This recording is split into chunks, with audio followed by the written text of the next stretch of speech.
Israel और Iran दोनों के बीच जो तनावपूर्ण संबंध थे अब वो चरम पर हैं। चरम पर इसलिए क्योंकि गल्फ ऑफ ओमान में एक इजरायली जहाज पर मिसाइलें दागी गईं और मिसाइलें दागे जाने के बाद इजराइल ने साफ कह दिया कि यह हमला ईरान ने किया है।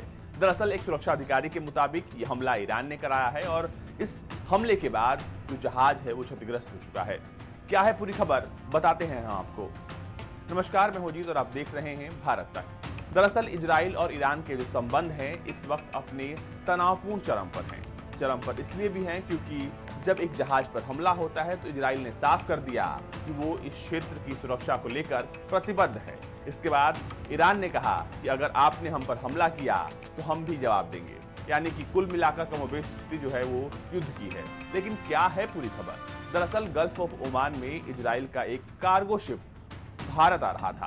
ये शिप तंजानिया से भारत आ रहा था। इस दौरान इस पर लगातार मिसाइलें दागी गईं, जिसके बाद जहाज पूरी तरीके से क्षतिग्रस्त हो गया और फिर इसे दुबई मेंटेनेंस के लिए ले जाया गया। हालांकि इस हमले में शिप को कुछ खास नुकसान नहीं पहुंचा है, लेकिन शिप ने अपनी यात्रा को जारी नहीं रखा और उसने अब दुबई का रुख कर लिया। दुबई में इसका मेंटेनेंस हो रहा है। इसके अलावा आपको बता दें कि चैनल 12 न्यूज की रिपोर्ट के अनुसार पोर्ट सिटी हाइफा में मौजूद एक्सिटी मैनेजमेंट इस शिप का मालिकाना हक रखते हैं।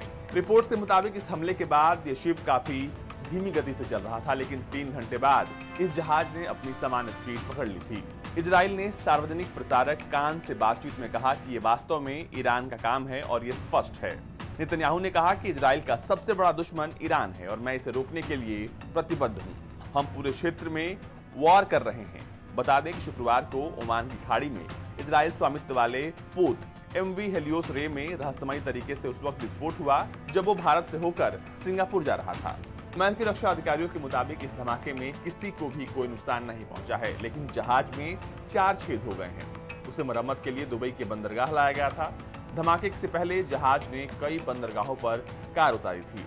धमाके के बाद हालांकि उसे आगे की यात्रा टालनी पड़ी और मरम्मत और निरीक्षण के बाद उसे दुबई बंदरगाह लाया गया। इजराइल के रक्षा मंत्री और सेना प्रमुख दोनों ने संकेत दिए हैं कि वे हमले के लिए ईरान को जिम्मेदार मानते हैं। ईरान के साथ बढ़ते तनाव के बीच इस घटना ने पश्चिमी एशिया के समुद्री क्षेत्र में नए सिरे से सुरक्षा चिंताएं पैदा की हैं। वहीं ईरान के विदेश मंत्रालय ने साफ कर दिया है कि इजराइल के प्रधानमंत्री बेंजामिन नेतन्याहू द्वारा लगाए गए आरोपों को वो मजबूती से खारिज करते हैं। एक प्रेस कॉन्फ्रेंस में प्रवक्ता सईद खतीबजाद ने कहा कि हम इस आरोप को दृढ़ता से खारिज करते हैं।